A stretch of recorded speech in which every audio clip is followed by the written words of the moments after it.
Imaginons l'ouverture d'un robinet pour se servir un verre d'eau. En règle générale, on s'attarde pas une seule seconde sur la tuyauterie qui est encastrée dans les murs, hein. Ouais, ni sur l'usine de filtration à des kilomètres en amont, ni même sur la nappe phréatique en fait. Exactement. L'eau coule, on la boit, tout simplement parce qu'il y a ce pacte de confiance implicite. C'est ça. On part du principe que c'est sain. Voilà. Mais que se passerait-il si du jour au lendemain, cette eau devenait trouble? Ah, ce serait la panique. S'il devenait carrément impératif d'analyser chimiquement chaque goutte avant de l'avaler pour garantir l'absence de toxicité, ce niveau de vigilance extrême, c'est très exactement la situation dans laquelle se trouve le monde aujourd'hui. Hmm. Non pas avec l'eau potable, mais avec l'information. C'est une image hyper frappante. Et pour le coup, remarquablement fidèle à la réalité de ce qu'on vit aujourd'hui. Ouais, c'est fou. Le niveau d'incertitude et de méfiance face au contenu généré au quotidien, ça a vraiment atteint un point de rupture. L'ère où on pouvait consommer, ou même produire de l'information de manière insouciante, simplement sur la bonne foi d'une source, c'est définitivement révolu.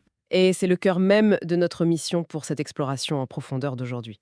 L'objectif pour tous ceux qui nous écoutent, c'est de comprendre cette transformation absolument radicale de la création de contenu. Surtout à notre époque, oui. Surtout maintenant que l'intelligence artificielle générative a littéralement saturé chaque aspect du monde professionnel.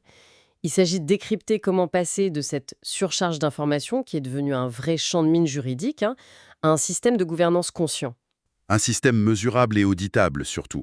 Ce n'est plus du tout une option, c'est devenu vital pour la survie de n'importe quelle entité qui produit du texte, de l'image ou de la donnée. C'est clair. Et pour guider cette analyse, notre point d'ancrage aujourd'hui, c'est un article de fond super intéressant publié sur LinkedIn le 4 mai 2026. De Maurizio Rizzari, oui. Exactement, de Maurizio Rizzari. L'article s'intitule «Pourquoi SIR Régis?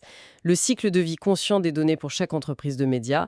Et le constat de départ est percutant. Très percutant. Il dit qu'aujourd'hui, qu'on soit un nomade numérique sur une plage ou une multinationale de la finance, on doit tous opérer comme une véritable entreprise de médias. Produire du contenu, ça suffit plus. Sans confiance ni transparence, ce contenu devient un passif toxique. D'accord, décortiquons tout ça. Allons-y. Si on repense aux années 90, on a connu ce moment de bascule où, si tu n'avais pas d'adresse web, ton entreprise était invisible. Tu n'existais pas, tout à fait. Aujourd'hui, on dirait que publier une information, c'est devenu la norme facile. Mais le vrai défi, c'est de prouver que cette information n'est pas une hallucination numérique ou un vol de propriété intellectuelle. C'est exactement le nœud du problème. Le texte dit carrément que si le contenu n'est pas géré, il devient un risque allant de la désinformation aux amendes colossales. Est-ce vraiment si dangereux ou c'est une exagération de sa part? Non, non, ce n'est pas une exagération. Ça repose sur une mécanique économique implacable, en fait. Ah bon? La thèse centrale de Rizzari, c'est que le contenu est devenu la monnaie d'échange absolue à l'ère numérique. Mais par définition, une monnaie n'a de valeur que si l'institution qui l'émet garantit son authenticité. Ah, je vois. Si le marché est inondé de fausses monnaies. Voilà, ou de monnaie intraçable. Le système s'effondre. Il souligne bien que l'absence de gouvernance expose directement à des violations de la vie privée, et donc aux foudres des régulateurs. Le but du système Syragos, ce n'est pas de générer plus de contenu plus vite. Ce qui est la tendance actuelle, pourtant. Oui, mais là, le but, c'est de rendre chaque contenu vérifiable et réutilisable. Donc si on reprend ma métaphore de l'eau, l'urgence, c'est plus d'installer des pompes plus puissantes pour extraire l'eau plus vite. Les IA font déjà ça très bien. Ouais, un peu trop bien même. L'urgence, c'est d'installer des capteurs de pureté dans la tuyauterie pour qu'aucune goutte empoisonnée n'arrive dans le verre. C'est ça. Si une entreprise publie un rapport d'analyse qui intègre, sans le tracer, un paragraphe protégé par des droits d'auteur, Aïe. eh bien ce n'est plus une simple petite erreur. En 2026, c'est une infraction à des millions d'euros. Il faut adopter les standards de vérification des grandes rédactions, mais à l'échelle des algorithmes, Mais attends, il y a un paradoxe énorme là-dedans. lequel? Toute la culture tech actuelle nous rabâche que la donnée, c'est le nouveau pétrole. Plus on en a, mieux c'est. Il faut tout aspirer, créer des lacs de données géants, brancher une IA dessus et hop, magie. La fameuse mentalité de la Silicon Valley, oui. C'est ça éthique. Pourquoi ralentir tout ce processus avec des contrôles de, je cite, persistance ou de limite éthique? Ça ne va pas tuer l'innovation de ralentir la machine? Eh bien, ce qui est fascinant ici, c'est que le texte de Rizzari rejette explicitement cette idée. Ah, carrément. Carrément.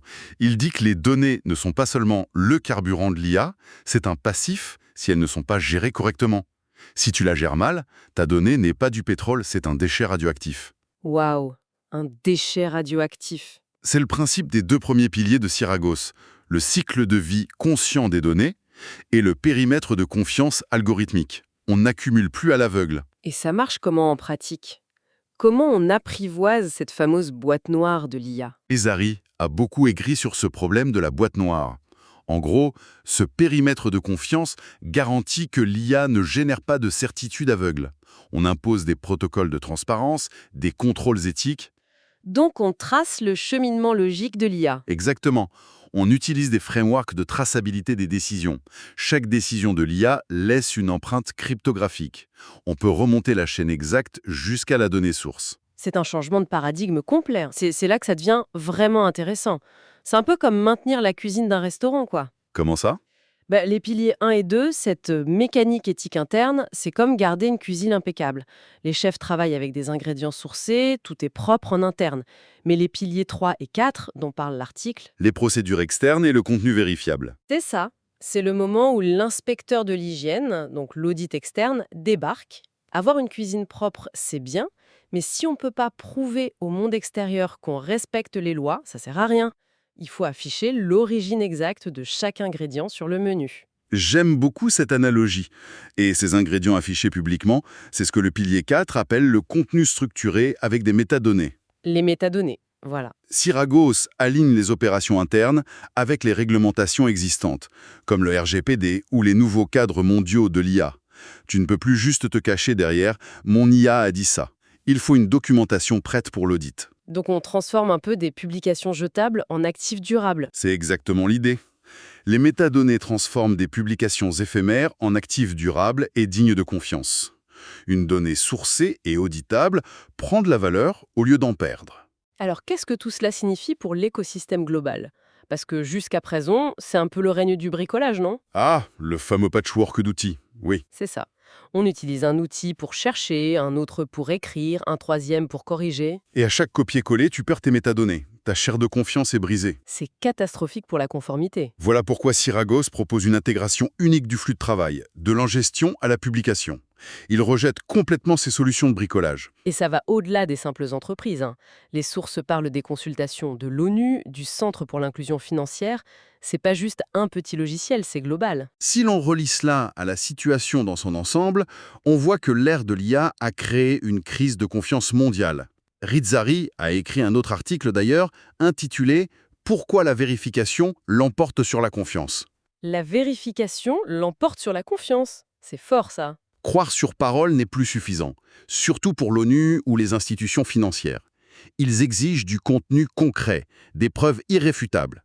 Syragos se présente comme l'architecture de la vérité numérique. Ah, c'est ce qu'il mentionne avec la mise à jour Hyperbond 1.2, non? Exactement, c'est l'infrastructure fondamentale pour garantir que le contenu a réellement de la valeur face aux décideurs mondiaux. Donc, pour résumer un peu notre exploration, on est passé d'une époque où le volume de contenu primait à une époque où la traçabilité, la conformité réglementaire et la structuration des métadonnées sont reines. C'est le cycle de vie conscient, oui.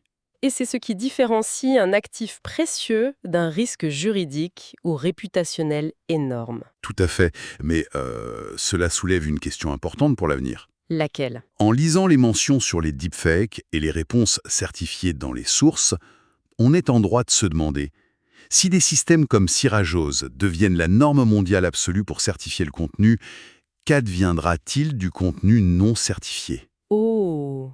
Se dirige-t-on vers un Internet à deux vitesses?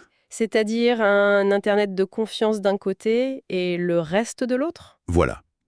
Est-ce que tout texte, toute vidéo, toute idée dépourvue de ce fameux périmètre de confiance sera automatiquement traité avec la même suspicion qu'un deepfake malveillant? Même si c'est écrit par un être humain authentique sur son petit blog. Exactement. Sans certification, serons-nous tous présumés coupables de désinformation? Waouh! C'est une perspective vraiment vertigineuse pour clore cette analyse. Ça donne énormément à réfléchir. Un grand merci pour cet éclairage sur ces dynamiques. C'était vraiment passionnant.